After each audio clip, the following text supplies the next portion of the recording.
Yes teachers, hall ticket available झालेले आहेत. Hall तिकीटच्या instruction तुम्ही पाहिल्या असतील आणि आपल्या सर्वांच्या निदर्शनात आलेला आहे तो म्हणजे महाराष्ट्र राज्य परीक्षा परिषदेचा सावळा गोंधळ नाही तर गलथान कारभार किती आहे. म्हणजे इतक्या परीक्षेचं जसं हॉल तिकीट मिळत नव्हतं तो प्रवास तुम्ही चॅनलवरती पाहिलाच असेल. परंतु आता हॉल तिकीट आल्यावरती डोकेदुखी जास्त वाढलेली आहे. कारण उमेदवारांना अजून जास्तीत जास्त अडचणीत या परीक्षेने टाकलेलं आहे.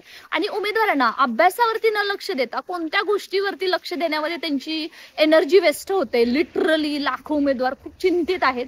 कारण मात्र जे काही परीक्षा परिषदेचं हॉल तिकीट आल्यावरती जी उमेदवारांची धांदल उडालेली आहे. आता माहिती पुस्तिकावरती सुद्धा चॅनलवरती टाकलेली आहे. एकदा व्यवस्थित मित्रांनो प्लीज खूप पाहून घ्या.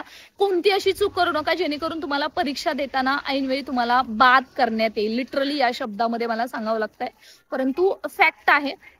त्याचबरोबर आता परीक्षा परिषदेने परीक्षा जी घेण्याची घाई केलेली आहे.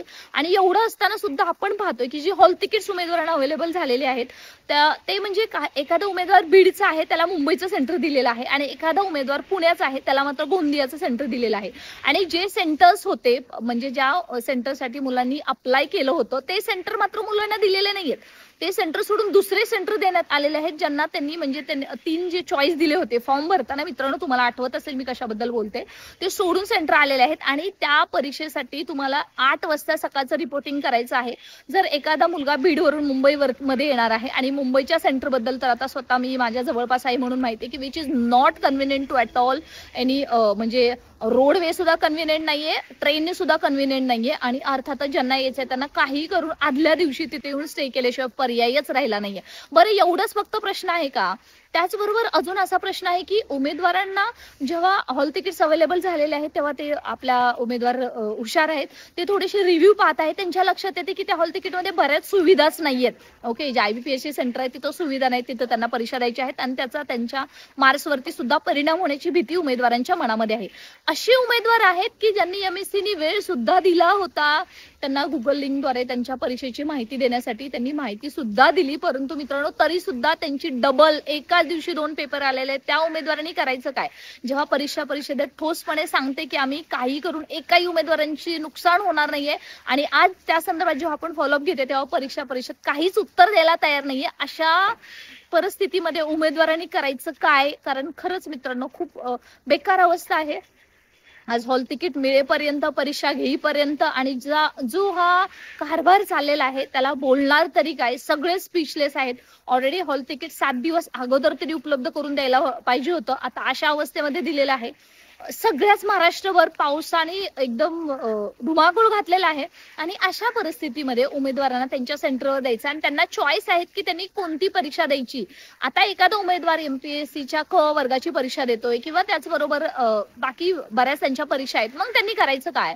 तर त्यांच्या पुढे सुद्धा त्यांना काहीच दिसत नाहीये.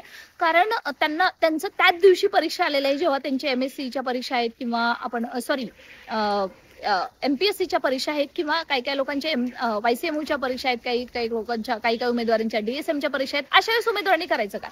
म्हणजे लिटरली आपण भांडायचं तर किती, मागायचं तर किती, काय करायचं मित्रांनो काहीच कळत नाहीये. आणि हे डोकं इतकं फिरतंय. एवढं सगळं करून उमेदवार जेव्हा परीक्षा देणार आहे तेव्हा भरती करायला काही जागा नाहीये. म्हणजे रिक्त जागाच नाहीयेत ना. ऑलरेडी अतिरिक्तचा एवढा मोठा भंडारा करून ठेवलेला आहे. आणि अशा परिस्थितीमध्ये जी परीक्षा घेण्याची घाई केली जाते तेव्हा उमेदवारांना किती मार्क्स पडतील? ऑलरेडी आपण पाहतोय की आता सध्याची जी टेट 2025 आहे त्याच्यामध्ये 2,36,000 उमेदवारांनी फॉर्म भरले. यांनी फॉर्म घेतलेले आहेत आणि जवळपास 40 ते 50,000 फॉर्म आहेत. त्यांचं पेमेंट झालं परंतु सक्सेसफुल होऊ शकले नाही. त्यांनी लॉग इन केलं परंतु त्यांना वेळेमध्ये पेमेंट करता आलं नाही. ते विद्यार्थी तिथं मुकलेले आहेत तो वेगळाच भाग आहे. ते असून सुद्धा एवढी घाई केली आणि आता त्यांचे डबल पेपर आलेले आहेत. मला सांगा त्या उमेदवारांनी आता करायचं काय? म्हणजे कदाचित आता तुमचा जर दोन्ही ठिकाणी पेपर आला असेल तर परीक्षा परिषदेने सांगितले की तुमच्याकडे मित्रांनो कोणताही ऑप्शन राहिलेला नाहीये. आयदर तुम्हाला IBPSC परीक्षा द्यायची आहे MSCची जी आता टेट 2025 द्यायची किंवा तुमची ती परीक्षा द्यायची.